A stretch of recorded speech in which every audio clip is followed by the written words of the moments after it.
লুকোচুরির কোনো অপশন নাই। এই যে এই হচ্ছে ভাতের অবস্থা। আরে ইউরোপ মানেই টাকা, ইউরোপ মানেই টাকা। হ্যাঁ হ্যাঁ ইউরোপ মানেই টাকা।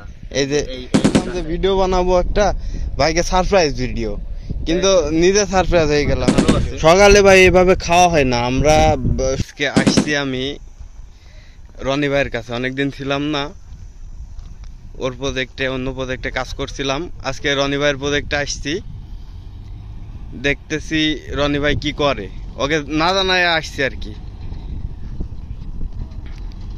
তাই ভাবতেছি দেখি কি করে।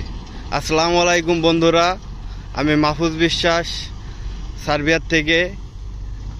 আমাকে হয়তোবা কেউ কেউ চিনবেন, কেউ কেউ চিনবেন না। আমি আজকে আপনাদেরকে দেখাবো আপনাদের প্রিয় মানুষটি রনি ভাই কি করে, এতে থাকে সার্বিয়ায়।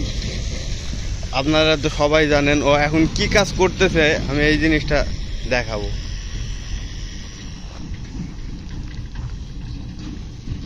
এটা হচ্ছে রনি ভাইয়ের গাড়ি।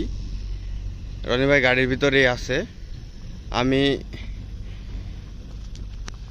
আসছি, রনি ভাই জানে না যে আমি আসছি।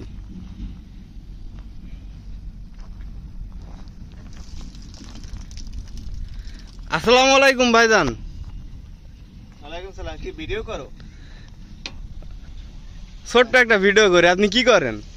ভাত খাও ভাইয়া। ভাত খাইবেন? উপরে ওঠো তাহলে। হ্যাঁ আচ্ছা, কি দিয়ে খাবেন ভাত ভাই? ভাত খাবো, তরকারি আনছিলাম, আর এই যে ভাত। ভাই ভাত খাই। ভাত খান কি দিয়ে? ভাত খান? ভাত খাবো, তরকারি আনছি, তরকারি দিয়ে আর ভর্তা আনছিলাম, ভর্তা। ও আচ্ছা আচ্ছা আচ্ছা। তো দেখি আপনাদের ভাত, আপনার ভাত দেখি। কি করেন ভাই? ভাই ভাত খাবো, লাঞ্চ টাইম তো। কি দিয়ে খাবেন ভাত? ভাত খাবো, তরকারি আনছিলাম আর ভাত আনছিলাম, এই আর ওই যে ভর্তা আনছিলাম, এগুলো দিয়ে দেখি ভাতটা, ভাতটা দেখি। ভাতের অবস্থা তো আমি মনে হয়েছে ভালো না। ভাতটা নষ্ট হয়ে গেছে ভাই। এই যে বিশ্রী গন্ধ আসে। ইস রে, এই হচ্ছে আমাদের প্রবাস জীবন। এই আমাদের প্রবাস জীবন। আমরা প্রবাসে এই যে থাকি, এমনি থাকি। এখন আমরা ইনকাম করি হাজার হাজার টাকা, কিন্তু এই যে দেখেন আমাদের প্রবাস জীবনে এই কি করি আমরা, দেখছেন? এই যে দুপুর বেলায় আসছি আমরা কাজে, ভাতটা নিয়ে আসছি, দুপুর বেলায় খাবো। এই এখন সকাল থেকে কাজ করে সকালের পরে এখন এই যে ইয়ে করছে। সকালে তো আর সেভাবে খাওয়া যায় না, ডিউটি করবো কখন আর খাবো কখন। ঘুম থেকে উঠতে দেরি হয়ে যায়, সবকিছু মিলে দেরি হয়ে যায়। সকালে তো সেভাবে খাওয়া যায় না।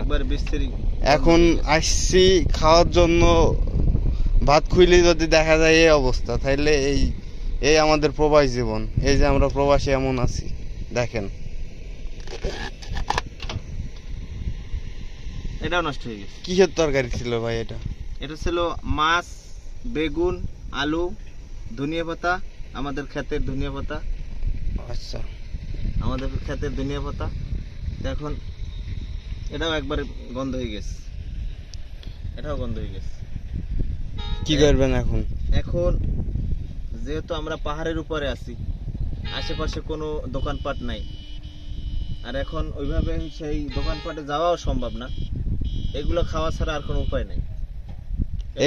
এগুলাই খাইতে হবে। হ্যাঁ, এগুলো এই নষ্টটাই খাইতে হবে, এছাড়া আর কোনো উপায় পাইতেছে। এই যে আপনি ইনকাম করেন হাজার হাজার টাকা, মানুষজন কমেন্ট করে ইউরোপে যাব, ইউরোপ মানেই টাকা, ইউরোপ মানেই টাকা। হ্যাঁ হ্যাঁ, ইউরোপ মানেই টাকা। এই যে টাকায়, ইউরোপ মানেই টাকা। এই যে টাকা ঠিকই ইনকাম করি, এরকম নষ্ট আপনার মাসে কয়দিন হয় আনুমানিক? এরকম ভাত নষ্ট হয়ে যায় মাসে 15 দিন। মাসে 15 দিন? 15 দিন নষ্ট হয়ে যায়। তার মানে মাসে 15 দিন এক বেলা দুবেলা, সকালবেলায় তো খাওয়া হয়ই না। বেশিরভাগই ফল পাকড়া খাই, মনে করো ওই রাস্তার পাশে আবিজবি পাই, ফল টল পাই, এগুলো খাই বেশিরভাগ সময় কাটে। এই জন্য ভিডিও হ্যাঁ, ছাড়েন আর কি। হ্যাঁ, এর জন্য ওই ফল পাকড়ার ভিডিও গুলো বেশি দিই, কারণ ভাত এখন ওই গরম পড়ার পরে এই যে প্রমাণ, এই যে প্রমাণ, মানে এখানে তো আর কোনো লুকোচুরির কোনো অপশন নাই।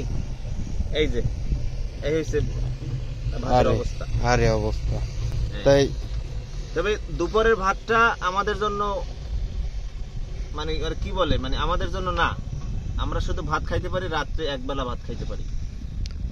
দুপুরে রুটি খাওয়ার সময় কি সমস্যা হয়?